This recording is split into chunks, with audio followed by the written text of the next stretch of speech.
Hello, I'm Alistair MacLeod and I'm here on behalf of the Gold Money Foundation. And I have with me today Tom Rustici. Welcome, Tom. Thank you. Tom is Freedom Professor of Economics at the Fund for American Studies, located at Georgetown University. And he's also Professor of Economics at George Mason University.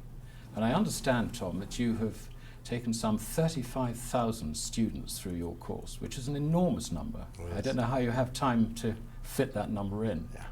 The other thing I particularly like about Tom is he's a rare example of an economist who actually had a real life before he became a professor of economics. He was in business. So he has the practical experience of microeconomics, about which he has also written, as well as an understanding of the macro. Welcome to this interview, Tom. Thank you, Alistair. There's an awful lot going on in the world at the moment to do with money. Things seem to be collapsing around us sometimes. And at the moment the focus is on Europe. Is that something that you're following closely? Yes.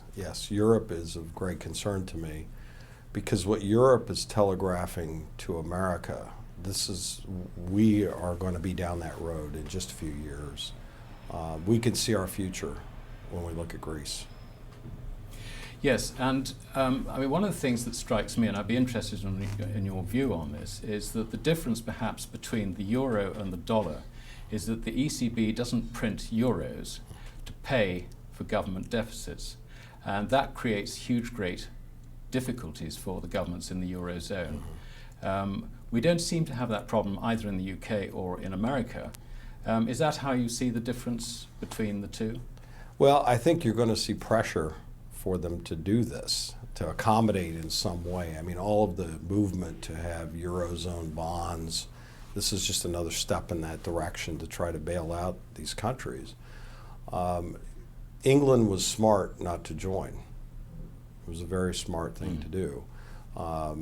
This idea of monopolization of money and centralization of money, while it has the short run allure of stability, it actually creates long run instability.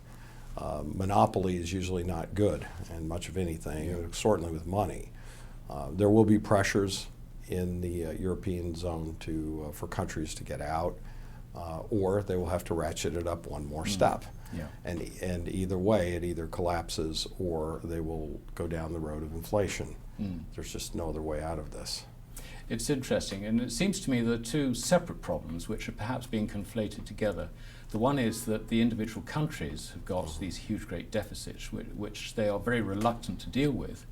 And the ECB, along with the national central banks, has responsibility for keeping the banking system going. Right.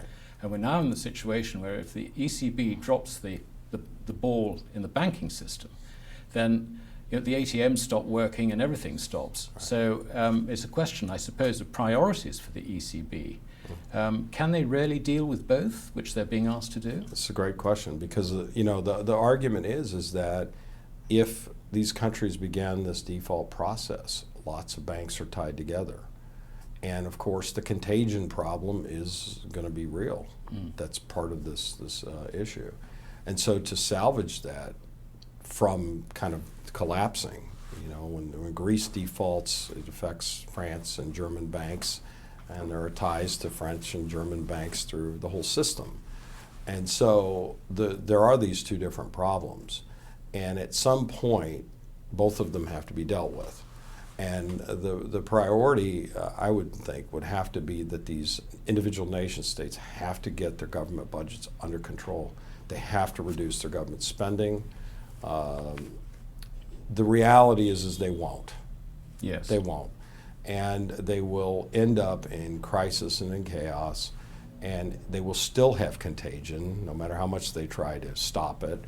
And the entire Eurozone is going to go down. Yeah.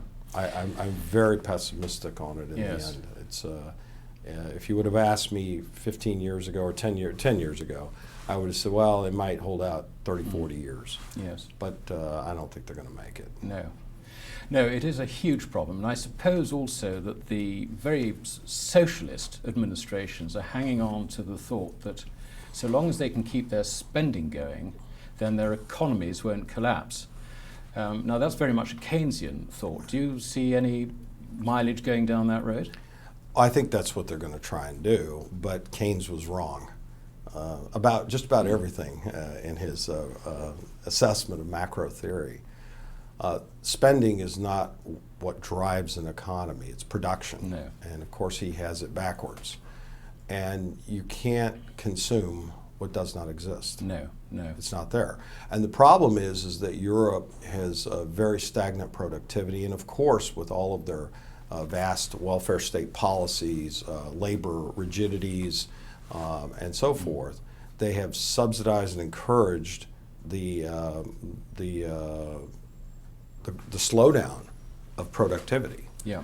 And so what ends up happening is they can spend, but it's a question of on what. Yes. Eventually you're led to the printing press. That's the that's their only answer, which again, you can't print that real wealth into existence. You have to produce it. So my guess is that's what they will do. They'll do appeasing short-run interest groups. They'll put pressure to somehow try to monetize this. And it's a poisonous mix. It is an extraordinarily poisonous mix, and it has a seductive lure to people who think all we have to do is go into more debt and print more money to cover that debt. Yeah, yes, and you see people like President Sarkozy fighting very hard to try and keep the spending up, because apart from anything else, he's got an election That's right. coming up, and that concentrates politicians' minds more wonderfully than anything, perhaps. If, let's say, we wave a magic wand and we assume that somehow the ECB manages to get the Eurozone members to deal with their budgets, and the ECB can then concentrate just on rescuing the banks. Presumably, even in those circumstances, there is going to be a problem, because if they achieve that, then the euro itself will be a strong currency against the dollar. But as we all know, the world is on a dollar standard. That's right. And then, of course, all the exporters in Europe will be screaming about the currency relationship. Right. So the whole thing, I suppose, at the end of the day, once the sideshow in Europe is over, comes back to the dollar. And here we've got enormous budget deficits, which, and at the moment there seems to be the possibility that the US economy is sliding, which means that the estimates of budget deficits are going to have to rise, and so on and so forth. That's right. So there's a bit of a debt trap, isn't there, Tom? You know, it's kind of like the Great Depression. You know, the Great Depression had a worldwide contagion of banking collapses. And what was different in the Great Depression, of course, was that there was a deflation, a generalized deflation. My guess is there will be a collapse, but it won't be a deflationary collapse. Yeah. It's going to come from the opposite end of the game, where they try to monetize through these real structural problems. And the problem is monetary policy can't accomplish these things. And so you're exactly right.